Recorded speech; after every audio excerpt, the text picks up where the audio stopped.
अनंतकोटी ब्रह्मांड नायक राजाधिराज सच्चिदानंद सद्गुरु श्री ब्रह्मचैतन्य महाराज की जय। श्रीराम समर्थ। 15 ऑक्टोबर।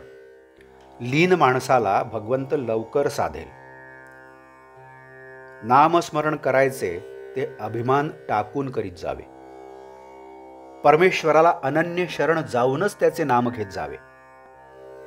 पुष्कळ वेळा आपण साधन करू लागलो म्हणजे आपल्याला अभिमान चढू लागतो आणि त्यामुळे साधन व्यर्थ होते।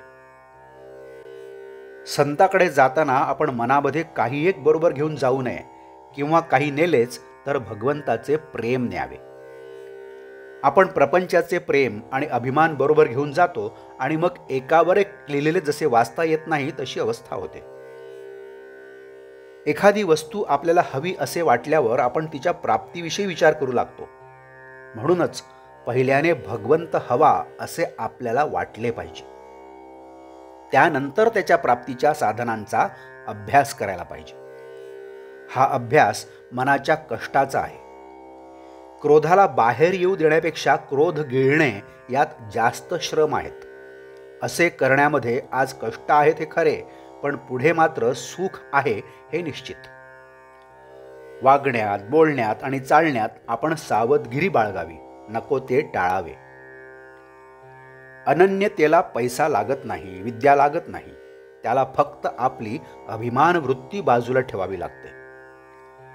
भगवंताचे होण्यासाठी अंगी लीनता आलीच पाहिजे। लीन माणसाला भगवंत लवकर साधेल। लीनतेमध्ये बाकीचा विसर पडून भगवंत तेवढा शिल्लक राहतो। जो वृत्तीने लहान आहे त्याला भगवंत लवकर वश होतो। मनुष्य मोठा असून लहानासारखा वागला तर ते फार चांगले असते। मनाने मात्र आपण बळकट बनले पाहिजे। आपण स्वतःशी 24 तास उघडा व्यवहार करावा।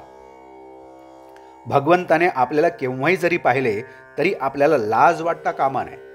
आपले वागणे असे असावे की भगवंताची आस मनामध्ये वाढत जाऊन तिचे पर्यवसान ध्यासामध्ये व्हावे। रात्री जे स्वप्न पडावेसे वाटते ते दिवसभर करावे। यासाठी आपली वृत्ती नामामध्ये गुंतवून ठेवावी। असावे सर्वात पण नसावे कोणाचे, अशा वृत्तीने जो राहील त्याला लवकर परमार्थ साधेल। देहाच्या उपचारांना जो भुलतो तो भगवंताला अगदी विसरलेला असतो, पण ज्याचे अनुसंधान मजबूत असते त्याला जगातल्या ऐश्वर्याची किंमत नसते। पैशाची वासना आणि लौकिकाची लालसा माणसाला भगवंतापासून दूर नेतात, त्यांच्या तावडीत सापडता कामा नये। लोकेशणा आणि धनेच्छा या दोन्ही गोष्टींचा संबंध प्रपंचात वावरत असताना येणारच। तो टाळता येणे कठीण आहे, पण ज्याला भगवंताचे प्रेम पाहिजे आहे त्याने त्यांचा गुणधर्म ओळखून त्यांना वापरावे, म्हणजे त्यांच्यापासून उत्पन्न होणारे दोष त्याला बाधणार नाहीत। आजचे बोधवाक्य।